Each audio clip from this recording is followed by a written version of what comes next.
Salam. Kembali saya sampaikan bagi semua kita yang menyaksikan video ini. Salam damai sejahtera bagi semua kita. Kiranya damai dan kasih Kristus boleh selalu melimpah atas setiap kehidupan kita.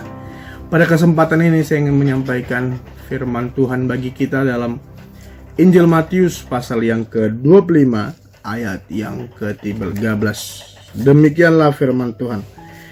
Karena itu berjaga-jagalah, sebab kamu tidak tahu akan hari maupun akan saatnya. Ya, puji Tuhan, dalam ayat firman Tuhan ini dikatakan agar kita selalu berjaga-jaga. Kenapa kita harus selalu berjaga-jaga?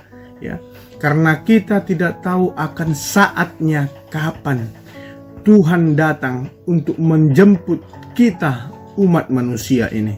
Ya, puji Tuhan. Bicara tentang kedatangan Tuhan, Bapak Ibu Saudara sekalian, itu terbagi atas dua bagian.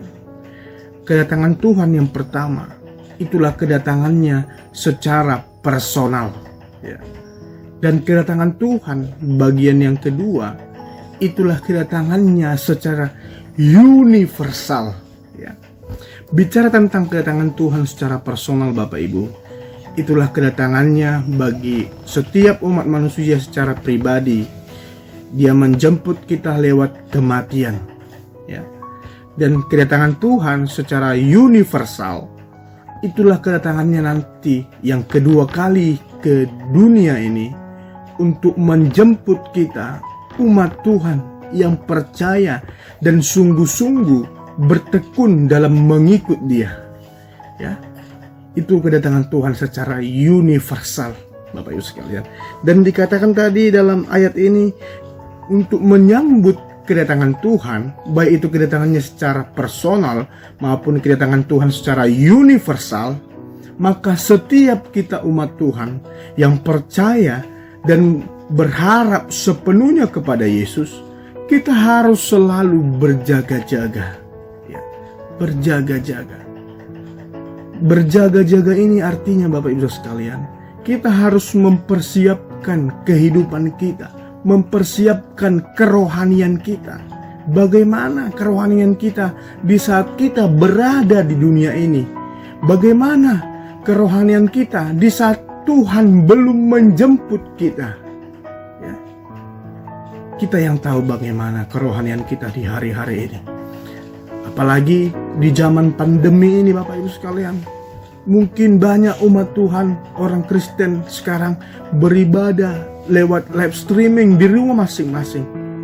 Bagaimana kerohanianmu sebagai umat Tuhan? Apakah engkau mengerjakan ibadahmu di rumah masing-masing dengan serius, atau malah ibadah online ini engkau jadikan menjadi satu sarana untuk engkau dapat bermain-main dalam beribadah kepada Tuhan? Kita yang tahu, dan Tuhan menjadi saksi bagaimana keseriusan kita dalam beribadah kepada Dia. Jangan sampai lewat ibadah online sekarang ini membuat rohani kita semakin terpuruk, membuat rohani kita semakin jauh dari Tuhan. Itu sebabnya sekali lagi saya bacakan, agar kita dikatakan tadi selalu berjaga-jaga, ya, selalu berjaga-jaga, Bapak Ibu sekalian. Dalam Matius pasal yang ke-25 ini berbicara tentang mengenai 10 gadis, ya. Itulah 5 gadis bijaksana dan 5 gadis yang bodoh. 5 gadis bijaksana itu selalu mempersiapkan dirinya untuk menyambut kedatangan mempelai pria, ya. Tapi 5 gadis yang bodoh, dia tidak ada persiapan, Bapak Ibu. Dia memang ingin rindu masuk ke dalam pesta kawin anak domba Allah. Tapi apa? Kerinduannya itu tidak dibarengi dengan suatu usaha untuk mempersiapkan diri agar dia boleh masuk ke sana. Demikian juga kita, Bapak Ibu sekalian. Kalau kita ingin rindu masuk ke dalam kota Yerusalem baru yang Tuhan siapkan bagi kita. Mari kita mempersiapkan diri kita. Mari kita hendak selalu berjaga-jaga. Supaya kita nanti boleh layak masuk ke dalam kota itu. Itulah kota yang permai. Kalau kita baca dalam kitab Wahyu, kota itu begitu indah. Saya yakin percaya semua kita yang percaya kepada Yesus rindu untuk masuk ke sana. Sebabnya mari Bapak Ibu sekalian, kiranya semangat kita boleh selalu bernyala-nyala untuk mempersiapkan diri kita, untuk kita selalu berjaga-jaga agar kita boleh layak di hadapan Tuhan. Haleluya, puji Tuhan. Kiranya ini dapat menjadi berkat bagi kita semuanya.